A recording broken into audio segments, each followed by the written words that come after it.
Olá, seja muito bem-vindo ao Na Real, a notícia como ela é, do jeito que você entende, nas ondas da 98 News 98.7. Eu sou o Lincoln Farias, apresentador desse programa, e quem tá aqui para apresentar comigo é Jader Monteiro. Tudo bem, Jader? Estava com saudade de você, oi. Ô Lincoln, eu estava com saudade demais de falar aqui no programa, saudade dos telespectadores, dos ouvintes aqui da 98. Mudou até a rádio agora. Eu fiquei sabendo que mudou até a rádio. Você viu? 98.7. Tem muito tempo que eu não passo aqui, cara. Saudade mesmo. Um forte abraço. Que bom demais tê-lo de volta. E hoje um tema fantástico, estamos aqui com o Dr. Fabiano Braga, que é médico, especialista em emagrecimento e performance. Ah, eu sabia, eu só queria que ele falasse para tirar um pouco do ambiente que a gente fica assim um pouco tenso muitas vezes, né, de estar dando a entrevista aqui. Primeiro agradecer, viu, doutor Fabiano, pela presença.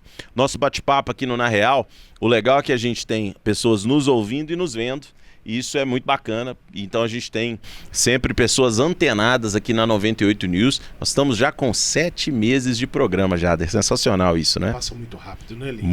Muito rápido. Parece que foi ontem o primeiro programa, nós fazendo aqui, conversando, dialogando, apresentando para o público. Você ouvinte, ouvindo aí do carro, da sua casa. É muito legal, cara. Eu fico muito feliz. 7 meses já. É muito bacana. E nesses 7 meses, eu não me lembro da gente ter trazido esse tema para cá, um tema saúde e um tema que cresceu no último ano, que foi o tema das canetas emagrecedoras. Por óbvio, a gente não vai falar só de caneta emagrecedora, nós vamos falar do tema saúde como um todo.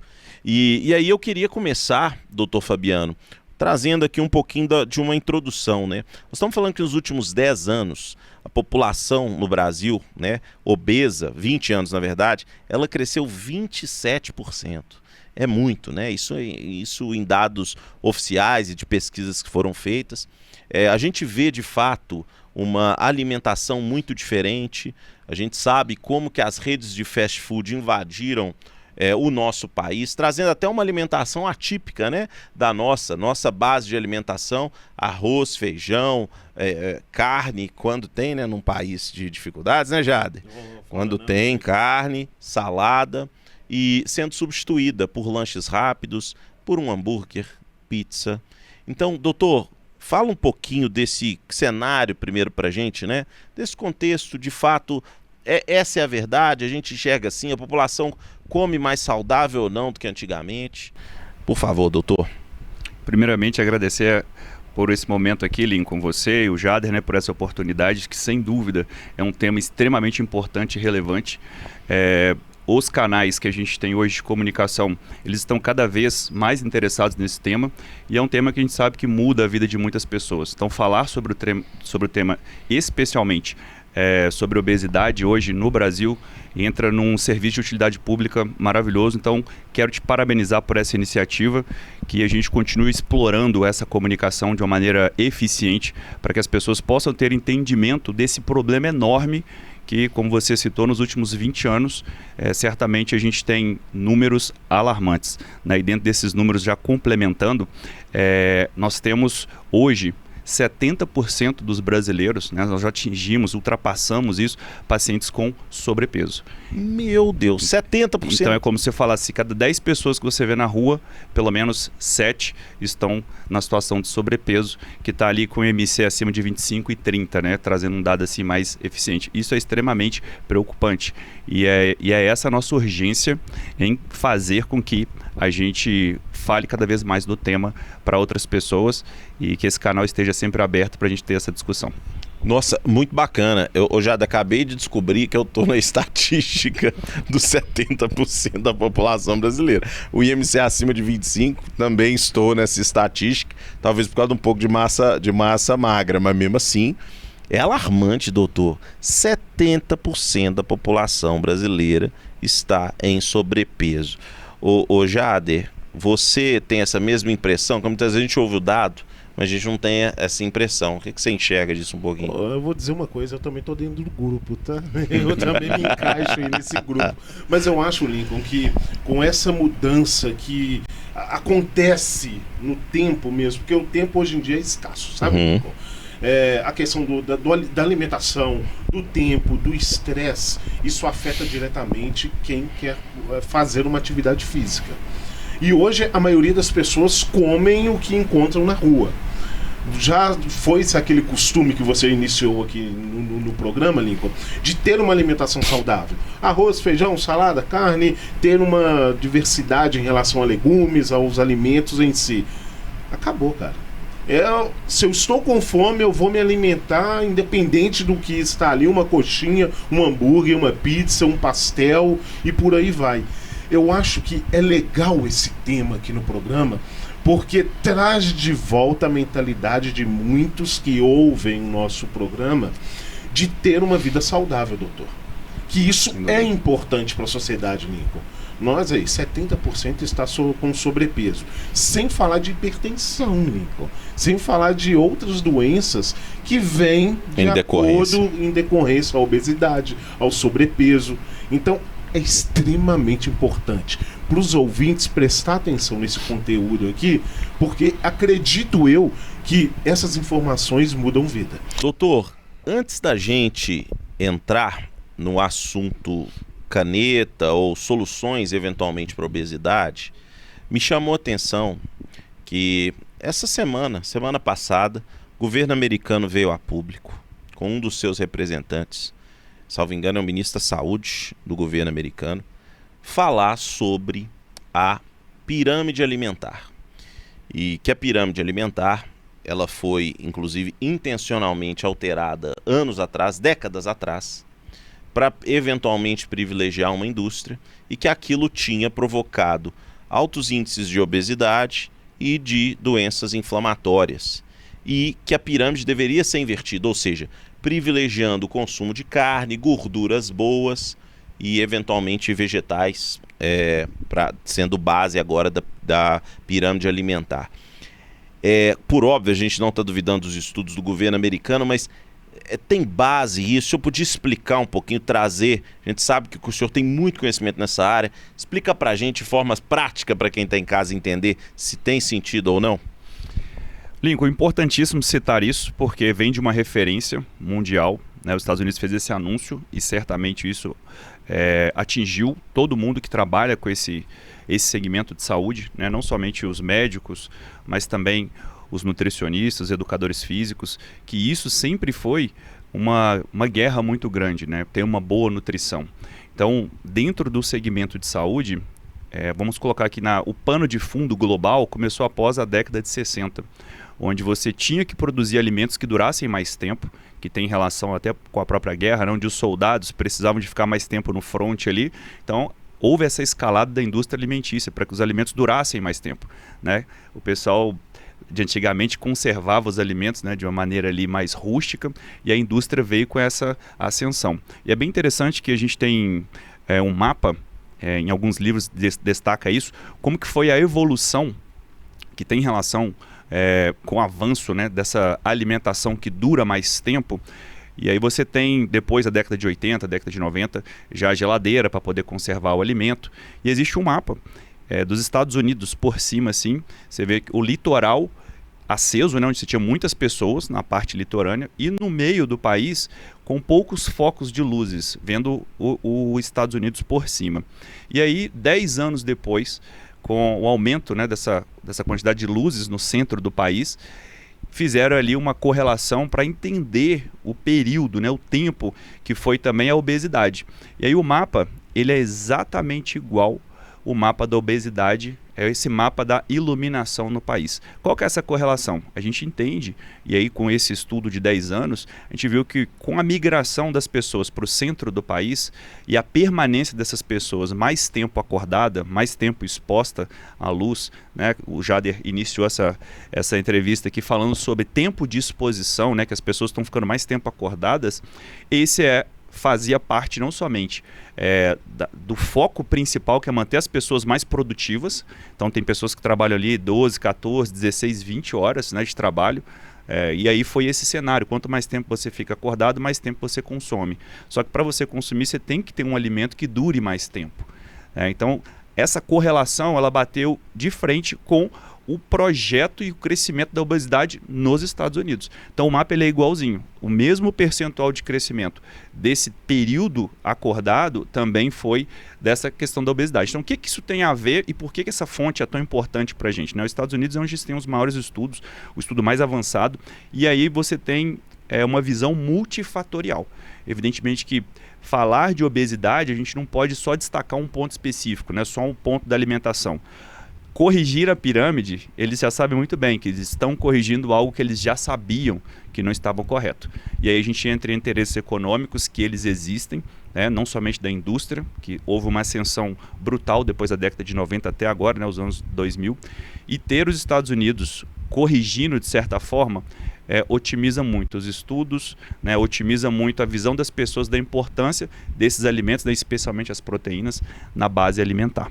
Então a discussão é muito ampla porque entra num cenário econômico, entra num cenário político, e aí você falou que há 2 semanas atrás teve esse anúncio, e eu posso dizer assim que há 4 semanas atrás talvez a agenda americana estava focada para a saúde. Eles também corrigiram, de certa forma, a questão da reposição hormonal em mulheres também, que há 20 anos batia que poderia dar câncer, e aí você tem essa correção bem estratégica nesse período e, claro, os estudos agora, daqui para frente, cada vez mais, eles vão estar pautados não somente na questão de saúde, mas também envolvido na questão política, e também na questão econômica. É impressionante, de verdade, olha só, Jade. Me parece que é um jogo e a gente só somos peças desse jogo, sabe?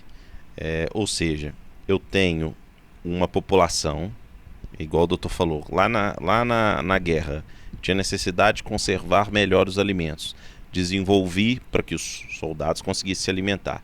Desenvolvo uma série de tecnologias para conservar esses alimentos e para que eles possam ser transportados. A gente sabe, e teve um teste famoso, doutor, não sei se você vai lembrar, eles pegaram um hambúrguer de uma rede famosa, Quando você pensa em hambúrguer, você pensa em o quê? Nessa rede famosa aí mesmo que você pensou. E colocaram dentro de um saquinho e deixaram por 30 dias, 40 dias, 1 ano tem o teste. E acho que a única coisa que estragou foi o tomate ou o alface que estava lá dentro desse hambúrguer. O restante estava intacto.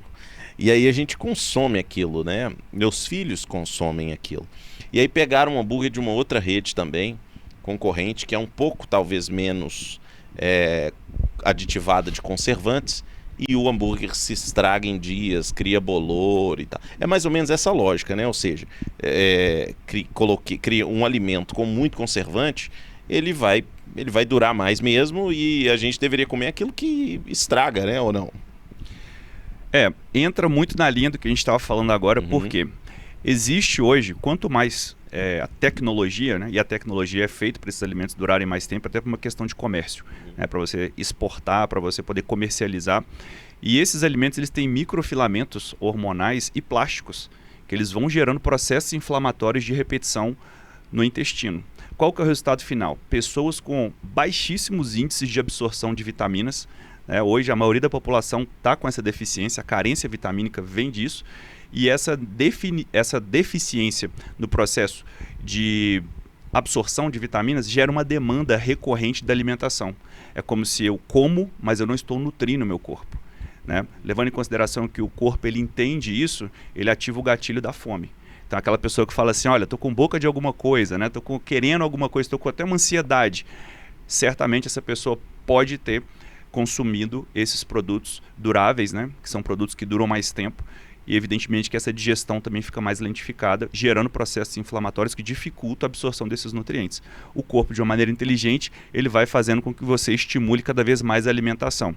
Se essa pessoa se cerca somente de alimentação pobre em nutrientes, além de a demanda alimentar ser baixa, você ainda tem uma taxa de absorção muito lenta. Tá aí a explicação porque tantas pessoas suplementam as vitaminas de modo oral e mesmo assim não consegue ter um resultado quando você faz o exame de sangue satisfatório. Porque o problema não está muitas vezes na oferta, está na dificuldade da absorção, na questão fisiológica e, claro, existem outros mecanismos, mas barra o processo inflamatório, certamente ele está vinculado a essa desânimo, depressão, sonolência, queda de cabelo. E a gente estava falando no off aqui, né? Pessoas assim passam a ser pessoas mais facilmente dominadas, né? São pessoas cansadas, pessoas que estão sempre em exaustão. Então, isso ao longo do tempo ia ter esse reflexo e a gente está colhendo isso agora, infelizmente. Nossa, aí já. Lincoln, sem palavras aqui. É aulas, né, cara? Nossa, Mas vocês conversando aqui, passa na mente que tudo é gestão pública. Tudo passa por grandes indústrias, decisões do governo, para o futuro, para pensar daqui a 10, 20, 30 anos. E é aquilo que o Lincoln falou, nós somos ali peças de um xadrez, de teste. Sempre é teste. Sempre fazendo um teste, sempre colocando a população como um teste para o futuro. E o que eu fico impressionado é que nós falando da saúde, vai num ponto muito assim delicado, que é a questão do SUS. Porque você com pessoas doentes, pessoas que são obesos, através da obesidade vem também certas comorbidades, vem certas doenças, você afoga o SUS. Você faz com que o SUS fique um sistema que sempre, sempre e sempre vai ser precário. Será que não poderíamos pensar um pouco no futuro? Pensar numa alimentação adequada? Pensar num plano de saúde mesmo para a população brasileira? Porque dessa forma você desafoga o SUS. Você desafogando o SUS, você economiza na questão da grana que é bilhões. Cara, é tudo um sistema, Lincoln. É tudo um sistema. Me chama a atenção, o Jader e doutor, que é o seguinte, quando a gente pega um plano de saúde particular, né? Então você tem a Unimed, né, dentro que o Jader falou. A Unimed te estimula a prática de saúde. Prática de saúde. Vamos fazer exercício, comer melhor, vai lá fazer um check-up preventivo e tal. Porque diminui o sinistro dela. Porque diminui a utilização do plano, por consequência, aquilo impacta na linha final do balanço. Né? Ou seja, o mecanismo de incentivo do plano de saúde, criado para o plano de saúde, ele é benéfico para a saúde da população. Do SUS, aí eu entendo que é quase o inverso. Né? Se você tem uma população que come melhor, ou seja, ela come mais proteína, menos consumo de carboidrato, naturalmente ela tem menos inflamação, naturalmente ela tem menos comorbidade. No geral, ela tem uma saúde melhor, a pressão dela é melhor, ela procura menos o sistema de saúde. Só que o fato dela procurar menos o sistema de saúde faz com que o sistema de saúde demande menos dinheiro. Se demanda menos dinheiro, aqueles que sobrevivem do sistema de saúde, aí nós temos a questão política, como o senhor colocou muito bem, vão morrer de fome, né? Vão morrer de fome. Ô, Lincoln, isso daqui, doutor, é Jader e Lincoln, tá bom? Sim. Você ouvinte... É aquilo que o Lincoln falou. Isso daqui é teoria minha do Lincoln, que quanto menos tiver utilização no SUS, se torna ali um sistema de verdade mesmo, sabe, Lincoln? Algumas pessoas na parte de cima ali da cadeia alimentar vão morrer de fome.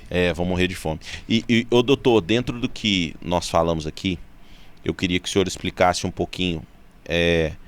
Esse movimento, a gente percebe o seguinte, né? Interessante, em países subdesenvolvidos, né? Como o Brasil, ele começa com uma alimentação um pouco mais natural, não vou nem falar saudável não, porque agora eu tenho até dúvida do que é saudável não, mas depois você vai explicar pra gente.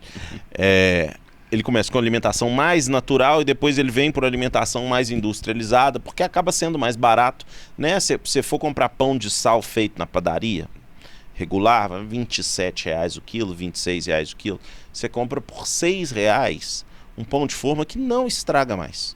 Ele não estraga mais. Tem um pão de forma de uma marca aí que ele não estraga mais não. Ele vem lacrado assim, você pode deixar ele de fora. Antigamente pão de forma mofava numa facilidade, né? Então, só que ele é mais barato, então ele acaba sendo mais acessível. Antigamente, ou seja, essa população que estava acostumada a comer mais natural, porque o natural era mais barato, ele veio se inverter. Então, um prato de comida talvez seja mais caro do que você comprar 4 itens numa rede de fast food que vem com hambúrguer, batata frita, refrigerante e sorvete, né? Uhum. É mais barato você comprar do que você comprar um prato de comida de verdade. Doutor, existe como que uma população de baixa renda pode comer um pouco melhor? Antes da gente entrar no perfil saúde mesmo, existe essa possibilidade? O que que estaria nesse prato desse brasileiro de baixa renda que seria mais saudável para o consumo dele no dia a dia? Bom, a divisão muito simples. A gente vai falar de uma medicina tratativa e uma medicina preventiva. Na medicina tratativa, a gente vai ter sempre o fator educativo, o fator diagnóstico e o fator medicamentoso ou farmacológico. Tá? Então, quando a gente fala da medicina tratativa, a gente tem pouco investimento na parte da educação. Porque se a gente tem uma baixa educação de como comer bem, como fazer atividade física, a importância de estar nutrindo, né, de alimentos saudáveis, se você otimiza o seu educativo, você trata menos. Né? A contrapartida é o diagnóstico. O diagnóstico é você preparar os profissionais de saúde para poder conseguir identificar. Estou falando aquele agente de saúde que está ali todo dia na casa, identifica uma criança que está com desenvolvimento alterado, né, percebe isso de uma maneira muito clara. Ou uma pessoa que já faz uso de medicações de diabetes e hipertenso por muito tempo, começa a fazer a polifarmácia, porque ele adentra ali em outros tipos de segmento, outros tipos de doença que ele pode ser diagnosticado. Então ali o diagnóstico é muito importante, fora os exames, né? Hoje o SUS ele promove uma larga escala de exames, mas ainda não temos tantos profissionais capacitados com o direcionamento para solicitar certos tipos de exames para essa parte, tá? Lembrando, gente, que a obesidade é uma doença. Tá? Tem CID, assim como uma pneumonia, assim como qualquer outra doença, o CID ele indica que aquilo é uma doença e tem que ser tratada, mas ela não foi tratada assim por muito tempo, né? E aí a gente tem a fase terciária aí da fase tratativa, que seria as medicações. Tá? Dentro das medicações, uma visão onde você tem que combater a doença. Então existe um tempo de tratamento para sinusite, existe um tempo de tratamento para rinite, existe um tempo de tratamento para cada doença, para uma infecção urinária, né, para uma infecção intestinal, e para a obesidade também existem esses ciclos, né, e eles não são respeitados. Hoje nós temos uma tecnologia muito mais avançada, e a gente vai falar sobre isso, né, no combate à obesidade, mas eu queria só fazer um paralelo bem rápido, porque eu falei da parte tratativa da medicina, né, e aí é bom a gente frisar sempre na parte preventiva. Então, eu tive a oportunidade de ficar muitos anos no SUS, quase 10 anos, então eu conheci a base do SUS, eu tenho um viés político também, né, e certa vez eu representando o Brasil no Senado norte-americano, em Massachusetts, eu fui recebido lá numa agenda política, e o senador fez a seguinte pergunta: quais são os pilares de investimento no Brasil? Como que vocês investem o dinheiro? Né? E eu falei, primeiramente em saúde, onde a gente gasta muito porque o SUS é caro. Segundo, na segurança, né? Talvez na educação e na segurança ali, foram esses três que eu respondi para ele. Então, primeiro, a gente investe e gasta em saúde, segundo, a gente gasta com uma educação, né? E terceiro, em segurança. E ele falou, aqui na América, sabe qual que é o trato entre nós senadores? Nós vamos aportar o investimento, num primeiro momento, sempre em educação, no segundo momento, educação, e no terceiro momento, educação. Se sobrar dinheiro, a gente investe em infraestrutura. Se sobrar dinheiro, a gente coloca lá na saúde. Se sobrar dinheiro, a gente investe em questões sociais. Porque eles entendem que a melhor forma de você prevenir é informar, é educar. E nesse cenário, a gente está falando de medicina preventiva. E na medicina preventiva, você evita muito mais doenças. Né? O anúncio norte-americano agora, com uma redução dos valores dos medicamentos, né? O acesso para o tratamento da obesidade tem muita relação com isso, porque as comorbidades geradas pela obesidade, ela leva a pessoa a ter um AVC, leva a pessoa a ter um infarto. O tempo de recuperação, às vezes, no CTI é mais caro, ou esse paciente ficar dependente de um sistema de saúde é muito tempo gastando, e aí nós estamos falando de questão econômica mesmo, sendo que a prevenção era muito mais barata.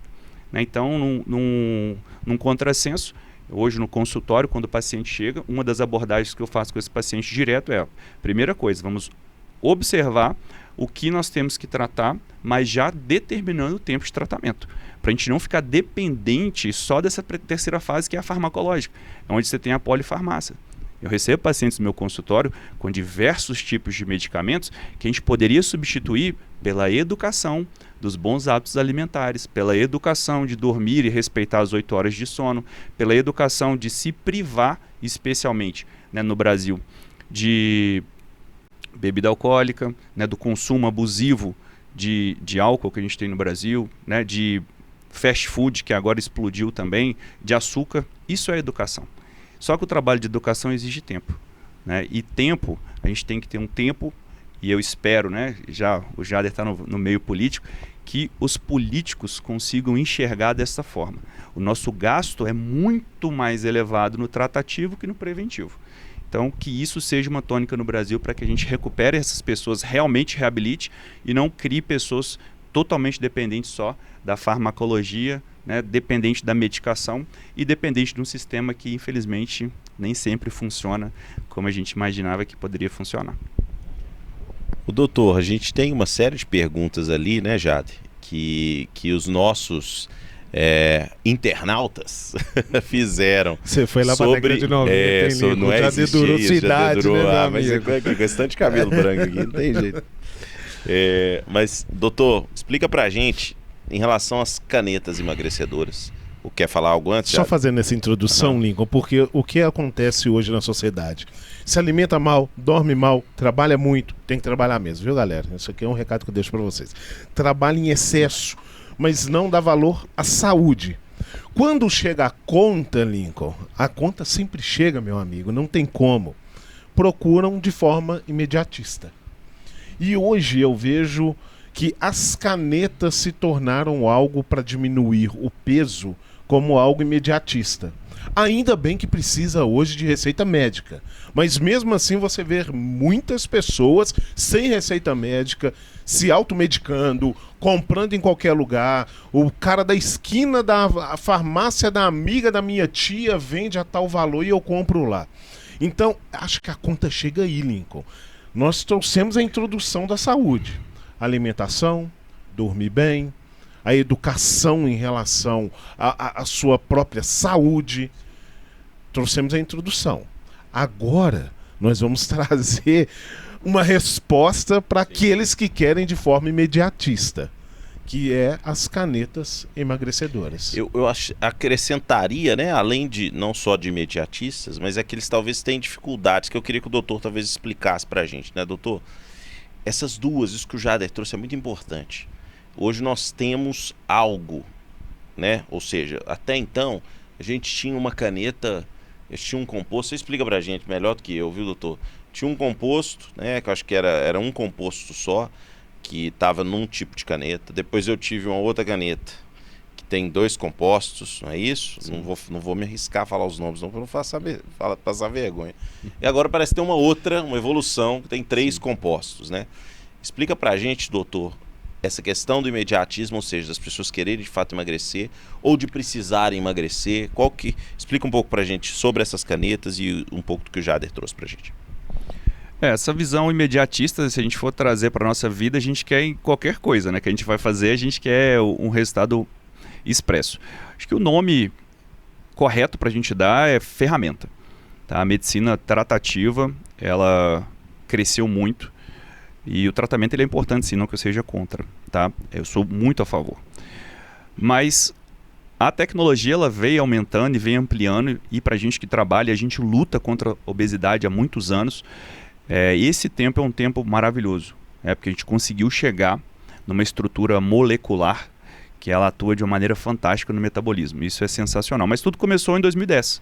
Tá? A primeira canetinha lá, a Victoza, né, quem comprou lá, esse medicamento foi desenvolvido para ajudar as pessoas diabéticas, que não conseguiam fazer um controle correto, né, e tinha que atingir níveis insulínicos.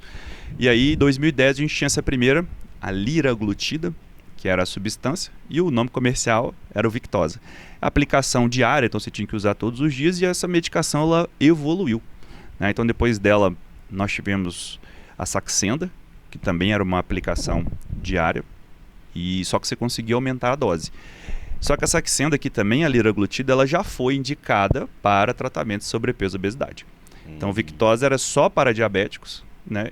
Que era a mesma liraglutida, mas depois vem a Saxenda com indicação para pessoas com sobrepeso e obesidade. O mesmo aconteceu depois disso com o Ozempic e o Wegovy, que o pessoal já está mais por dentro, né, dessas duas canetas aí, que foi o boom. Já mais famosa.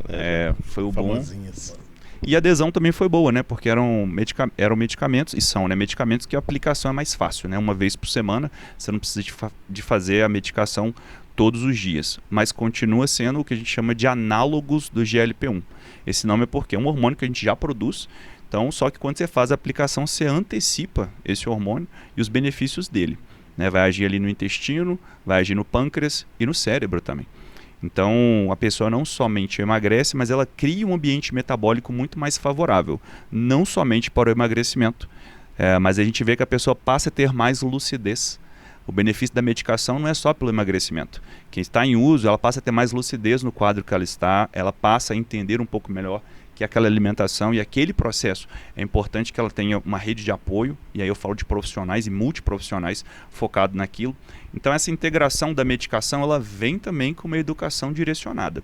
A evolução do Ozempic foi agora, que é a sensação do momento, né, que é o Mounjaro, e a tirzepatida, que é a substância, o princípio, né, do Mounjaro, além do GLP-1, o análogo do GLP-1, ele trouxe o GIP também. Que aí, além de reduzir, né, melhorar a saciedade, melhorar a resistência insulínica, essa medicação ela veio também melhorar o ambiente metabólico e também nas gorduras de modo geral. Então ele promove uma lipólise ali, ajudando a quebra de gordura, né?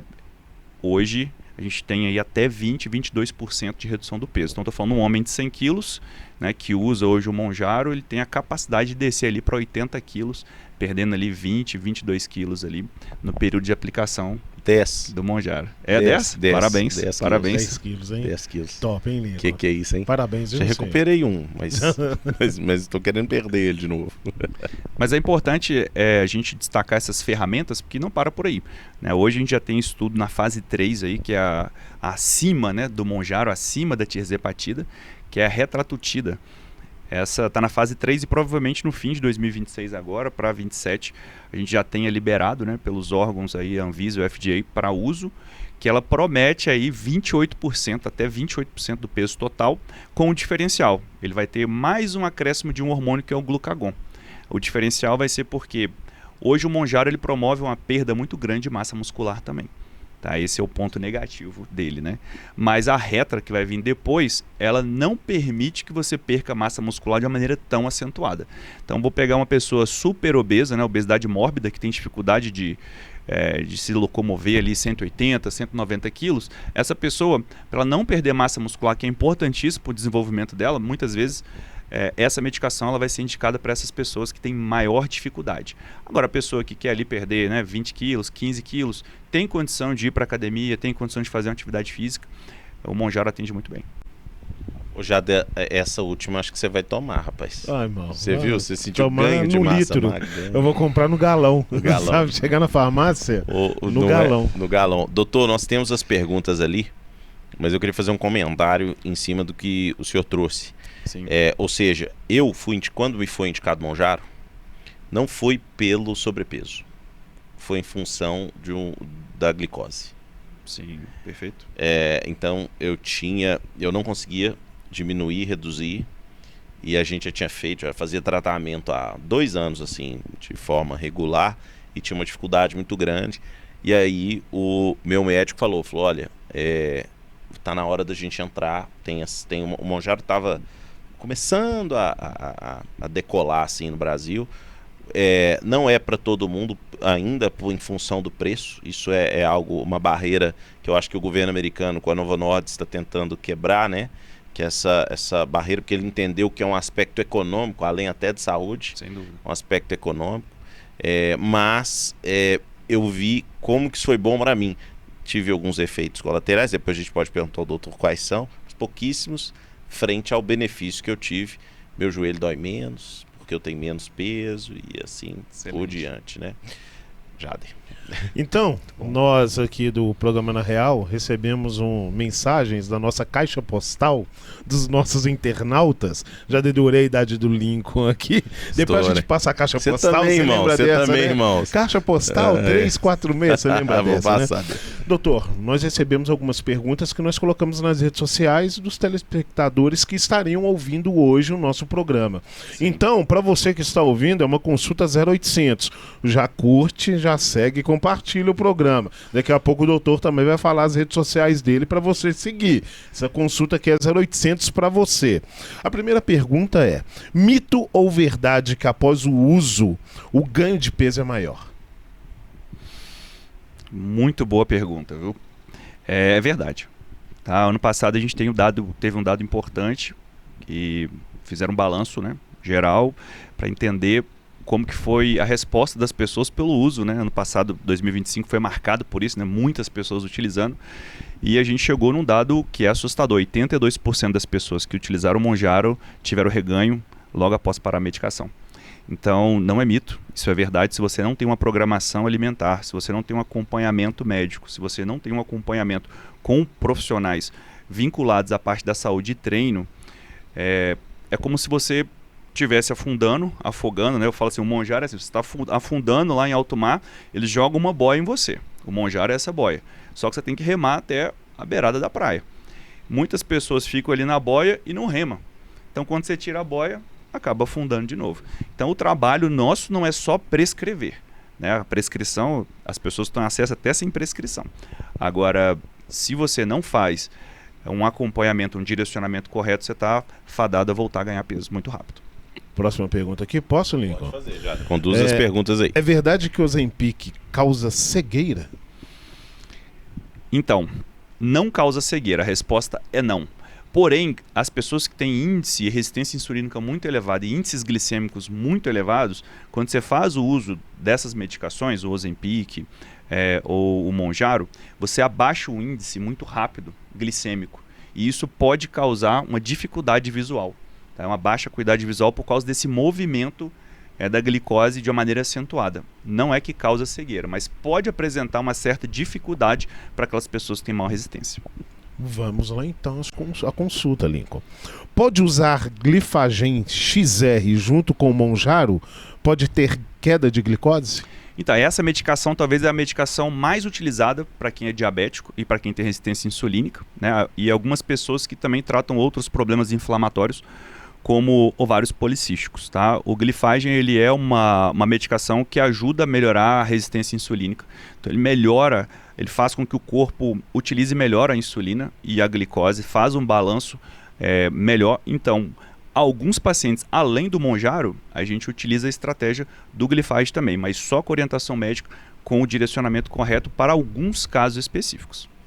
Já deixa eu aproveitar enquanto com o assunto retorno dessa pergunta. Você falou em ovário policístico, doutor. Uhum. Ou seja, uma pessoa que tomou o Monjaro, fez um tratamento, ela pode ter redução, pode ter uma melhora no quadro de ovário policístico e facilitar uma gravidez?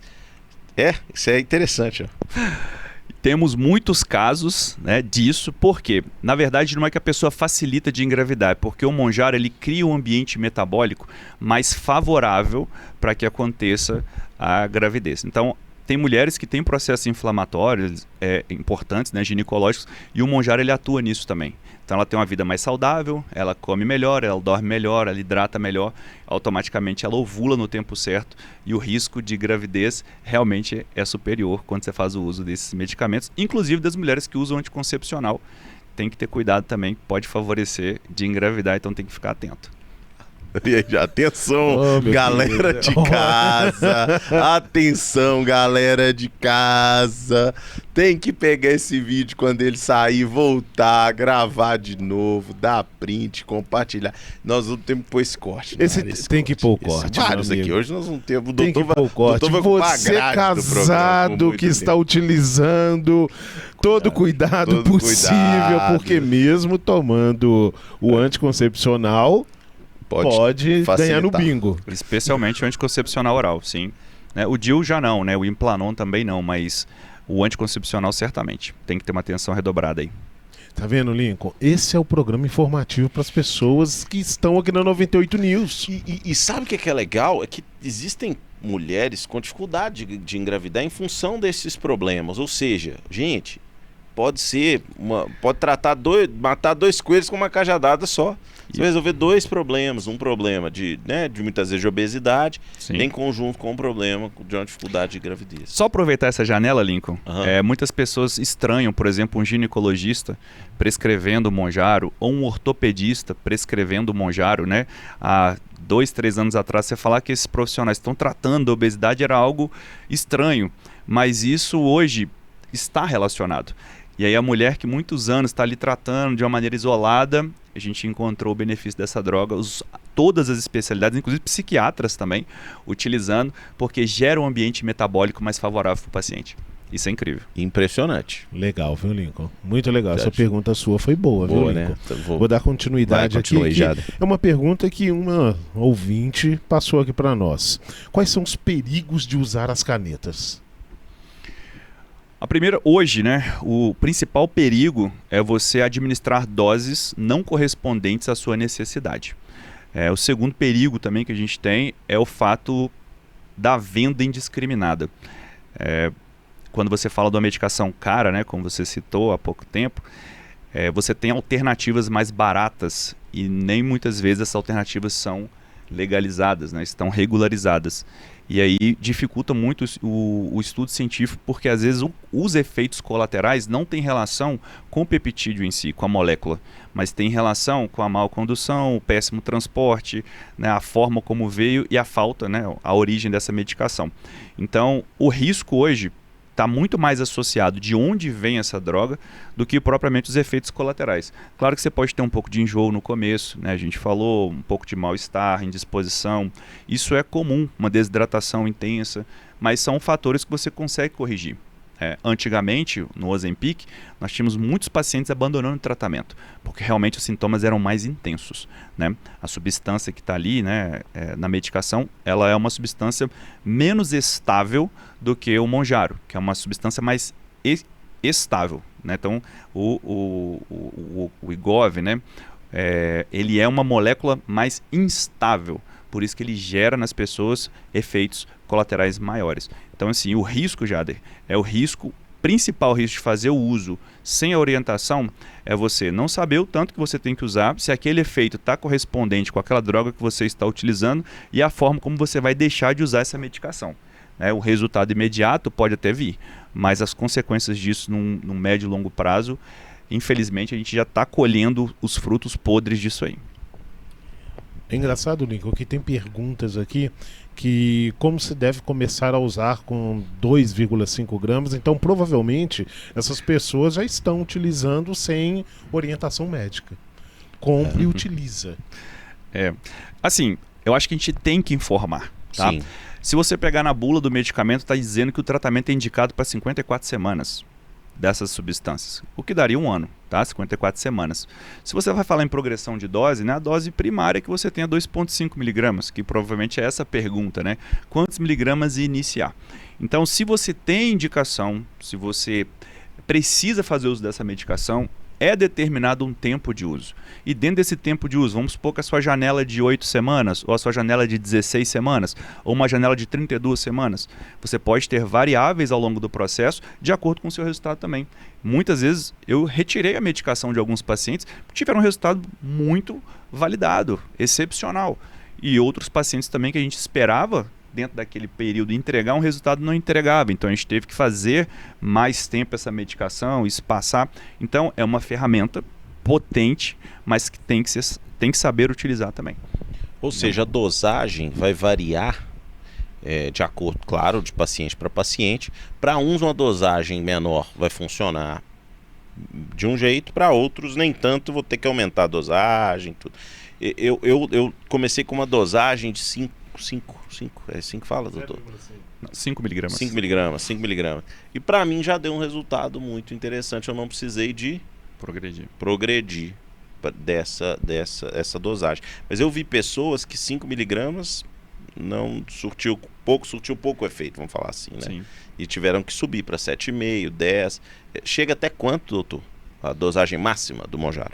Então, depende da estrutura, né? Pacientes diabéticos, pacientes hipertensos, depende da comorbidade, depende de muitos fatores, tá? Mas dentro de um enredo aqui que nós estamos falando de emagrecimento em si, Você citou que em 5 miligramas já foi suficiente. Eu tenho pacientes que já atingiram 10, 12,5 miligramas por semana, mas apresentavam uma obesidade mais crítica, né? Um fator social mais crítico. A gente sabe também que existe uma questão familiar, você tem que tratar o ambiente, tá? Às vezes não é só o indivíduo, né? Você tem que trazer o marido, você tem que trazer a esposa, tem que trazer o pai, a mãe para dentro do consultório. Então, assim, eu costumo dizer que quanto mais pessoas estiverem integradas no seu processo, menor vai ser a sua dose. Então, se você está gastando muito com a medicação, é porque você não está dando atenção ao secundário. A atividade física, a alimentação, a investir num profissional de qualidade ou um profissional que vai te assistir ao longo do processo. Isso é uma economia muito inteligente. Então, fica a frase aí para você, tá? Então, quanto menor a dose, quanto mais pessoas estiver junto com você, melhor o seu resultado. É porque a gente tem aquela associação, né? Quanto maior for minha dose, melhor vai ser o meu resultado. Nem Isso sempre, é mito. nem sempre, Não. E a última pergunta, que é a pergunta do Jader Monteiro aqui, que é para os dois. Vocês acreditam que isso vai chegar um dia no SUS? Deixa eu respondo primeiro. Eu respondo não, primeiro, porque o pro dele é mais Lincoln legal, aqui. né? O dele deve ser mais legal, o seu não é legal. É muito mais legal, porque dele. conhece o SUS. A gente segura a audiência com a sua resposta e depois Isso, todo mundo vai depois querer a gente ouvir vai ele. ele. Na minha visão, economicamente chega, sabe? Porque é uma questão econômica, assim, de verdade. Eu não vejo os políticos não todos, né, gente? Nós estamos generalizando, né? Tem bons políticos, mas eu não vejo uma preocupação tão ampla com a sociedade, não. Mas em aspectos econômicos, sim, vai sobrar mais dinheiro para emenda parlamentar. Então... Boa resposta. Gostou, né, Jader? Gostou, né? Adorei a Então, resposta. pra mim vai chegar porque vai sobrar mais dinheiro pra emenda parlamentar. Muito bom. Doutor, ignora a minha resposta, viu? Ignora a nossa nossa. técnica. Eu aprendo com vocês também, né? É bom ter esse outro olhar. Em relação ao SUS, esse é um desejo profundo do meu coração, Jader, que as pessoas realmente tenham acesso. O movimento agora do Trump foi abaixar o valor desses medicamentos, numa parceria, né, com a Lilly e com a Novo Nordisk também, que faz reduzindo, né, o custo dessa medicação, e a patente, por exemplo, do Ozempic cai agora. Então, a gente já vai ter essa medicação disponível, provavelmente com um custo muito mais acessível. Então, para você que às vezes tem uma indicação médica para essa medicação e não teve condição de comprar, não teve tanto acesso, né? E do Brasil, nós temos aí a expectativa de começar a produzir, nós já temos, né, algumas marcas nacionais, então provavelmente a partir de junho agora a gente vai ter essa novidade aí, marca nacional com custo mais acessível, e quanto mais a gente puder falar disso, melhor, para que todos os profissionais envolvidos nesse segmento no Brasil, não somente médicos, possa oferecer para esses pacientes que não têm a condição ou o acesso, ou talvez até a educação para poder administrar essas drogas, que a gente pode ainda salvar muita gente dessa obesidade, que infelizmente é a doença do século. Você quer complementar alguma coisa, não, Jader? Eu queria falar, assim, é um negócio muito sério, gente, de verdade, assim. A gente tá falando, a gente brinca aqui, tenta trazer num tom mais agradável, até para vocês que estão em casa ouvirem. Mas a obesidade é algo muito sério, assim. Foi pintado, e politicamente a gente enxerga isso, como a obesidade é algo que você tem que aceitar. Aceite ser obeso, né? Meu corpo, minhas regras. Aceite-se como você mas isso envolve um risco de saúde muito grave, muito grande, e que hoje talvez seja um dos programas mais importantes, viu, Jader, que a gente tenha feito, viu, doutor? Muito obrigado mais uma vez por estar aqui, porque de fato esse tema é um tema que precisa de ser discutido.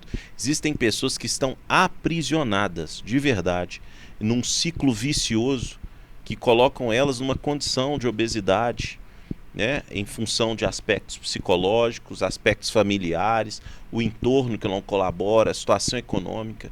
E saber que hoje nós temos condições, e que Deus abençoe que um dia isso chegue de fato a todas as pessoas por intermédio do SUS, por intermédio de um acordo do governo, seja, né, como o governo americano trouxe, o governo brasileiro também pode trazer esse tipo de acordo, para que as pessoas tenham uma saída, uma luz no fim do túnel.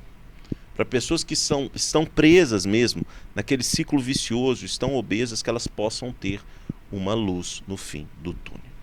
E, doutor, a gente está próximo ao nosso fim já, apesar de que a gente tem uns minutinhos a mais aqui. Mas eu queria que o senhor trouxesse para a gente hoje, num overview, a gente trouxe pontos positivos e negativos. O senhor enxerga hoje as canetas, né, como um avanço, como uma luz de fato no fim do túnel, porque eu trouxe aqui, ou não, né? Isso é mais uma moda que daqui a pouco passa e que acaba, e o que o senhor enxerga disso, e trazendo essa mensagem também já para o pessoal que está em casa nos vendo. Eu falei sobre ferramenta, né? A gente tem uma ferramenta poderosíssima. A gente sabe que a via de administração é uma das possíveis vias, que a gente tem outras vias também, né? Oral, enfim. Mas o fato é que as canetas, elas vêm revolucionar o mercado. É uma ferramenta importante, mas a gente precisa treinar as pessoas para isso. Acho que o grande desafio hoje, e eu queria aproveitar esse tempo de fala para poder fazer um apelo à iniciativa privada, a todos os órgãos públicos que possam colocar o olhar nas grandes comunidades. E aí eu falo dentro de empresas, hoje a gente já tem a CIPA, né, que atua ali, colocar na grade dessas grandes operações a instrução das pessoas. Porque essa informação eu creio que vai atingir milhares de pessoas, mas eu sei também que tem pessoas que ainda estão passando despercebido. Então, essa união, tanto do segmento público quanto da iniciativa privada, as grandes empresas, os grandes empresários, ensinar as pessoas, ter esse tempo de conversa, abrir espaço de fala, tocar na ferida realmente, porque as pessoas precisam elevar o nível de consciência. Se a gente não elevar o nível de consciência de que esse cara está obeso, ele vai infartar, que essa mulher está com problemas de administrar a casa, está com dificuldade das tarefas simples de casa, casamentos acabando, né, os filhos em depressão, as doenças psicossomáticas, tudo está relacionado com doenças multifatoriais. Então hoje a gente pode falar com muita tranquilidade a qualquer segmento. Se você falar, segmento industrial, a gente tem um público para poder atingir. Às vezes o cara entra ali 6 da manhã, sai às 18 horas. Qual o tempo que ele vai ter de treinar? Qual o tempo que ele vai ter de fazer uma alimentação? Eu faço um trabalho de 3 anos já com empresas offshore, né, lá em Macaé, em Rio das Ostras, que são pessoas que trabalham embarcadas. O cara fica 15 dias embarcado e 15 dias em terra. Como que essa informação vai chegar nessas pessoas? Sendo que lá dentro a alimentação é toda desregulada. Ele fica 15 dias comendo um alimento que não tem o nutriente necessário, ela não tem a consciência disso. Então, quando eu falo dessas iniciativas, eu sei que a gente já está finalizando, mas eu queria jogar a luz aqui num projeto que a gente fez de uma grande operação bancária, uma grande agência, né, bancária aí, que solicitou que a gente pudesse fazer uma avaliação no segmento dos grandes desse banco. Então, assim, funcionários que já estão há mais de 20 anos, que têm uma expertise fenomenal, gente que estava com burnout, dificuldade de tocar o negócio, desistindo das carreiras, e aí a gente batia a luz ali e entendia que era o processo de obesidade, baixa hormonal, dificuldade nutricional. Então você perdia uma capacidade operacional, e essa empresa preocupou com isso porque os grandes estavam com muita dificuldade nesse aspecto. E aí você vê os grandes CEOs hoje falando sobre isso, né? A vida fitness, wellness, atividade física, e que a gente continue falando sobre isso, né? Então, agradecer o espaço de fala. Certamente a gente está alcançando uma geração que está se preocupando mais com isso, mas tem muita gente para a gente poder conscientizar, que a gente consiga elevar esse nível de consciência para os próximos anos, e contem comigo. E, doutor, as pessoas que estão nos ouvindo, nos assistindo no YouTube, como faz para procurar você, para achar você nas redes sociais? Aí eu queria que você passasse agora o arroba, o contato, como eles vão te encontrar. No Instagram, @drfabianobraga. Tá? Mas a gente tem o Instituto a gente faz a integração, tá? O Instituto é @DNA Instituto. Nós estamos ali no Shopping Estação, fazendo ali a junção de vários profissionais na equipe. Nós temos vários nutricionistas, treinadores, educadores físicos, né? A parte da saúde, a biomedicina. Então a gente integrou ali. Então nós conseguimos criar um ecossistema de saúde. E isso é um motivo de muito orgulho, porque era um sonho. Eu sabia que até certo ponto eu podia tratar, mas eu precisava do colega para poder integrar, porque às vezes você entende bem que aquela medicação é importante, mas você precisa ter um profissional ao lado ali de educação física que fala, olha, vamos lá, vamos focar mais nisso, para você poder continuar no processo, né? Então a gente entende a importância desse trabalho, a rede social está aí, pode procurar, nossa equipe está lá, e a palavra-chave é individualizar. Então, a dose que o outro usou, nem sempre é a dose que você vai usar. O que o outro precisa, nem sempre é o que você vai precisar. Então, assim, fazer exames, conseguir identificar o real problema, vai fazer com que você tenha uma vida muito mais saudável, muito mais feliz. E nós estamos à disposição lá no Instituto, né? Repetindo, @Dr. Fabiano Braga e @DNA Instituto. Lincoln, aulas hoje, não foi? Sensacional. Eu tô aqui de verdade. Hoje foi um programa de saúde pública, assim, que a gente trouxe, viu? Doutor, mais uma vez, muito obrigado pela sua presença. Por nada. Obrigado por tirar um tempo. Eu sei que seu tempo é precioso. E espero que em outras oportunidades tenhamos mais você falando de saúde, né? De saúde de forma integral, como o senhor trouxe aqui hoje. Jader, sensacional. Vamos nos despedir do nosso público desse programa de hoje, né? Só tenho que agradecer, doutor. Muito obrigado pela sua presença. Muito obrigado por você trazer para as pessoas informação. Essa informação tem que se propagar cada vez mais. Você que está nos ouvindo, está nos assistindo, passe esse conteúdo para frente, porque é importante. E te agradecer, Lincoln. Muito obrigado. Mais uma vez aqui presente. Obrigado também aos amigos daqui do estúdio, esses caras que fazem esse programa acontecer, que ficam atrás da telinha aqui. E, Lincoln, só tenho que agradecer, cara. Obrigado mesmo. Que tenhamos um 2026 abençoadíssimo. Segundo programa do ano. Obrigado, doutor. E você que nos acompanhou até agora, muito obrigado pela sua audiência. Programa Na Real, 98 News, 98.7. A notícia como ela é. Nos sigam nas redes sociais. Programa Na Real, 98 News, Jader Monteiro e Lincoln Farias. Até semana que vem. Valeu!